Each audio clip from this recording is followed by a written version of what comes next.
제63회차 TAT 1급 실무 문제 2-2번 기한 후 신고에 대한 문제입니다. 2-2번도 고정된 문제이고요. 꼭 기한 후 신고가 나오는 건 아니에요. 기한 후 신고가 나오는 건 아니고 뭐 수정 신고 나올 때도 있고 그 다음에 예정 누락분에서도 나오는 경우도 있고 그렇기 때문에 가산세는 무조건 덤으로 무조건 나온다 생각하시면 돼요. 그리고 부가가치세 부석 서류 명세서는 출제되지는 않습니다. 그렇기 때문에 문제는 이런 상황에서 나온다라고 보아주시면 되겠습니다. 자, 그러면은 한번 문제 파악부터 한번 해볼까요? 문제 파악해 보시면은 매출 전자성의산서 발급 목록에 자 이렇게 자 있고요. 그 다음에 매입, 승용차 매입을 한 것도 있습니다. 그래서 매출과 매입으로 이렇게 있고요. 그래서 요거는 전표를 입력을 해줘야 되는 문제입니다. 누락이 된 상태일 거고 아니면은 이제 신고 자체를 안 했기 때문에 지금 기한 후 신고거든요. 그래서 기한 후 신고는 신고 자체를 안 했고 납부 자체를 안 한 거예요. 지금 늦게 지금 한 거고요. 그래서 자료 설명에서 이제 이렇게 이제 읽고 그래서 2024년 2월 9일에 기한 후 신고를 하려고 합니다. 너무 늦네요. 그 다음에 승용차는 이렇게 취득을 했고 이제 일반 무신고에 의한 가산세 요청하고요. 미납일수 15일입니다. 그 다음에 이렇게 해서 자 한번 볼게요.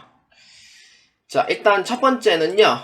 메인 매출 전표부터 한번 입력해 볼게요. 자 수행과제 1번 메인 매출 전표 입력입니다. 그래서 자료 1번과 자료 2번에 있는 이 메인 매출 전표를 한번 입력해 볼게요. 자 메인 매출 전표 입력 자 클릭합니다. 자 날짜는 12월 12일입니다. 이 문제에서는 봐야 되는 게 발급일자와 전송일자를 봐야 돼요. 지금 보면은 발급일자랑 전송일자가 지금 뭐 이렇게 얘기하면 안 되지만 멍멍이 판이거든요 지금. 그래서 매출은 지금 회계 담당자가 누구인지 모르겠지만 진짜 이거는 좀 일을 좀 불성실하게 하는 느낌이 좀 드네요. 자 한번 봅시다. 자 매출입니다. 품명은 그냥 2-2라고 적을게요. 자, 그리고 이제 상호는 뭐냐라고 했을 때 그 전에 공급 가입과 세액을 넣어주고요. 상호는 모아모아입니다. 전자 넣어주고요. 그 다음에 분계는 지금 대금 지급을 했냐라는 얘기가 지금 현재로서는 얘기가 지금 따로 없는 것 같아요. 지금 보니까 뭐 현금으로 지급했냐 그런 얘기 자체가 없어요. 그래서 보니까 여기 있네. 외상이며 라고 돼 있죠. 외상 거래를 했다는 거예요. 그래서 분계는 외상 또는 혼합인데 웬만한 외상으로 그냥 해주시기 바랍니다. 그래서 외상으로 하고 이렇게 이제 제품 매출인 거 확인해 주면 되고요. 그 다음에 작성일자는 12월 15일입니다. 똑같이 매출 과세는 아니고 전자 세무계산서 종류가 영세율로 돼 있거든요. 그래서 이거는 매출 영세예요. 그래서 품명은 2-2로 하면 되고요. 공급 가액은 1,500만원. 코드는 강남미인입니다. 전자 넣어주고요. 분계는 외상으로 해줍니다. 또는 혼합을 해도 상관없습니다. 그래서 웬만한 외상으로 그냥 하시는 게 나아요. 자 이렇게 하면은 이제 두 개 다 끝났고요. 그리고 발급일자하고 전송일자 자체가 기한이 넘었어요. 게다가 그래서 기한도 이제 넘었고요. 그렇기 때문에 요 같은 경우에는 이제 지연발급이 이제 들어가게 됩니다. 지연발급 가산세도 이렇게 해주셔야 돼요. 지연발급 가산세는 1기는 7월 25일 전까지만 하면 되고 2기는 1월 25일 전까지만 하면 돼요. 근데 그 기간이 넘어버리면은 미발급이 되어버리고요. 그래서 이거는 지연발급이 이제 성립이 됩니다. 그리고 이제 자료 2번에서 보면은 12월 16일 거. 유형은 불공이고요. 승용차가 1600cc이기 때문에 1000cc가 넘는 승용차는 다 불공입니다. 그렇기 때문에 이렇게 불공이 되고요. 품명은 그냥 이렇게 적을게요. 공급 가액은 얼마냐면은 2100만원. 코드는 현대자동차입니다. 전자 넣어주고요. 분계는 혼합입니다. 요거 외상 넣으면 안 돼요. 왜냐면은 미지급금을 넣어야 되기 때문에 외상 넣어버리면은 나중에 그 조회 문제 할 때 금액이 다르게 나오기 때문에 꼭 이거 혼합으로 꼭 해주셔야 돼요. 그래서 요거는 차량 운반구고요. 대면에 미지급금 이렇게 넣어주시면 돼요. 자, 이렇게 해서 넣어주시면 되겠고요. 사유도 정확하게 맞게 해주시면 됩니다. 자, 그러면은 자료 1번은 이제 수행을 완료했고요. 그 다음에 자료 2번, 자, 한번 수행 한번 해보도록 할게요. 자, 그러면은 우리 자료 2번을 입력하기 위하여 부가가치세 신고서를 자, 클릭합니다. 자, 날짜는 2기 확정이니까 10에서 12월로 해줘요. 자, 됐어요. 자, 이렇게 해주면 되고, 그 다음에 이제 1번 난 과세, 그 다음에 5번 난 영세, 그 다음에 고정자산 매입, 그 다음에 공제받지 못할 매입세, 이렇게 세 가지 자료가 이렇게 뜨는 거고요. 그러면 떴으면은 이제 보니까 일단은 지금 기한후 신고기 때문에 전자신고는 안 통해요. 그래서 10,000원 넣으시면 안 돼요, 절대로. 그렇기 때문에 넣지 마시고 가산세액계를 자 클릭합니다. 자, 가산세액계는요 총 4가지가 해당이 돼요. 그 첫 번째 지연발급, 매출한 지연발급 있죠, 요거 넣어주고요. 두 번째는 이제 신고 자체 안 했잖아요, 신고불성실. 그리고 납부 안 했잖아요, 납부불성실. 근데 신고불성실과 납부불성실은요 과소신고가 아니에요. 왜냐면은 신고 자체를 안 했기 때문에 이거는 무신고 가산세가 들어가야 돼요. 과소신고는요, 신고는 했는데 금액을 적게 신고한 거고, 아예 안 한 거는 그냥 무신고 가산세예요. 그래서 이렇게 넣어주시면 되고, 그 다음에 네 번째는 영세율 전자손익계산서 이렇게 해주시면 돼요. 에 따른 불성실 가산세. 자, 이렇게 넣어주시면 돼요. 그래서 이렇게 넣어주시고 한번 해보도록 합시다. 자, 일단은 지연발급은 공급가액의 1%입니다.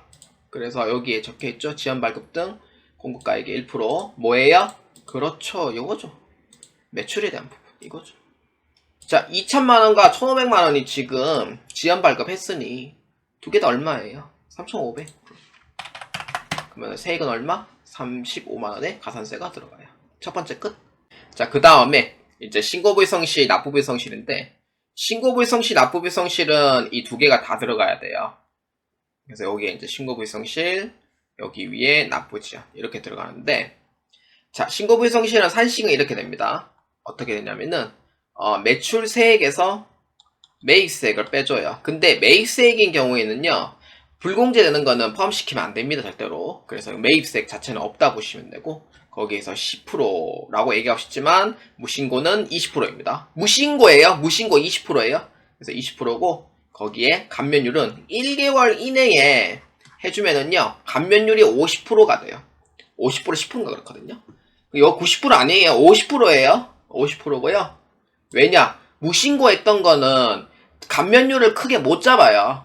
그러면은 다 무신고하겠죠. 나 그냥 무신고하고 90% 가면 된다는데 10%만 내면 돼. 아이 뭐 그거 얼마 돼. 이런 마인드 자체를 가지시는 분들이 많다고요. 그래서 과소신고인 경우에는 차차 내가 실수했구나 라는 걸 그냥 인정하고 그냥 10%만 이렇게 추가적으로 내면 되지만, 무신고는 신고 안 한 거기 때문에 좀 더 괘씸하거든요. 근데 피치 못한 사정으로 무신고하는 경우도 있어요. 그럴 때 제외하고 그렇게 보면은 50% 감면이 오히려 더 합리적인 거라 이렇게 보시면 되고요. 그래서 매출세액은 얼마냐면은 영세가 존재하기 때문에 200만원 밖에 없고요. 매입은 없어요. 거기에 20%의 50%만큼 감면을 해주시면 돼요. 자, 그러면은 이게 얼마냐라고 했을 때 여기 0.2 곱하기 0.5 그래서 얼마예요? 20만원이 돼요. 이렇게 돼요. 20만원 이렇게 돼요. 자, 그러면은 한번 봅시다. 자, 납부지연 말고 무신고 일반이죠. 여기 무신고 일반 해줘야 돼요. 과소신고하면 안 돼요. 큰일 나요. 무신고 일반이고 얼마냐면은 200만원에 20만원 이렇게 해줍니다. 그럼 요렇게 해도 벌써 50만원이 넘어요 지금. 그 다음에 납부지연은 똑같이 200만원 넣어줘요. 자, 그러면은 납부불성실일 때는요 납부지연 일수가 나오는데, 자, 당초 납부기한을 자 넣어줘요. 2기 확정기한 적어줘요. 왜냐? 무신고 했기 때문에 2기 확정기한이에요. 그래서 언제냐면은 24년도 1월 25일 납부일은 언제예요? 2024년 2월 9일. 15일이 나와야 돼요. 문제에서 15일 미납일수 돼 있거든요. 그래서 꼭 확인하고 확인키 눌러주시면 돼요. 그래서 얼마냐면은 6,600원이 나와요. 그럼 이렇게 해주면은 세 가지에 해당하는 가산세는 다 끝납니다. 근데 혹시나 여러분들이 납부 지연이 안 나올 때 수기로 이제 계산하는 방식이 이제 이것도 아셔야 될 필요가 있어요. 그래서 매출세액에서 매입세액을 빼고 거기에 만분의 2.1을 해줘요. 그러면은 거기에 미납일수만큼 해주시면 됩니다. 그래서 여기에서 혹시나 금액이 안 나올 때는 이렇게 당하지 마시고요. 이렇게 계산해 주면 돼요. 6,600원 이렇게 나오죠? 이렇게 계산해 주셔도 됩니다. 그 다음에 마지막 여러분들이 제일 많이 잊어버린 것 중에 하나가 영세율 가표 불성실입니다. 자, 이것도 같이 넣어주셔야 돼요. 자, 영세는 공급가액의 0.5%입니다. 1,500만원에 0.5% 하면은 7,500원이 나와요.